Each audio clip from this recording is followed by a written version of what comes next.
Ndewo na ụmụ akwụkwọ. Taa anyị ga-ene aha ụmụ anụmanụ n'Igbo, akụkụ nke abụọ. Biko, pinyere anyị aka na subscribe button. Ngwa ka anyị bido. Aha ụmụ anụmanụ n'Igbo na Bekee: nkịta, dog; pussy, cat; ehi, cow; ewu, goat; atụrụ, sheep; ọkụkọ, hen; ezi, pig; agụ, lion; enyi, elephant. Waka ịgụkwa na ya ọzọ. Nkịta, dog; pussy, cat; ehi,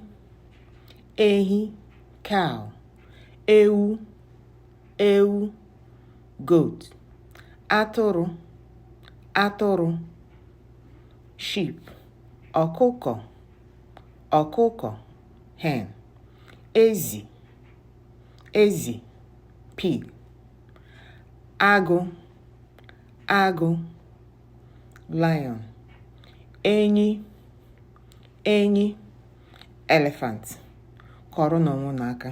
Ndị nne na nna, unu echefuna ị na-akpọpụta ụmụ unu ka ha na-elegharị ihe onyonyo a wee na-amụta asụsụ Igbo. Daalụ sọnụ. Ọ bụrụ na epinyebere ha aka na subscribe button, biko pinyere anyị aka na subscribe button ma share with ndị Igbo n'ụwa niile.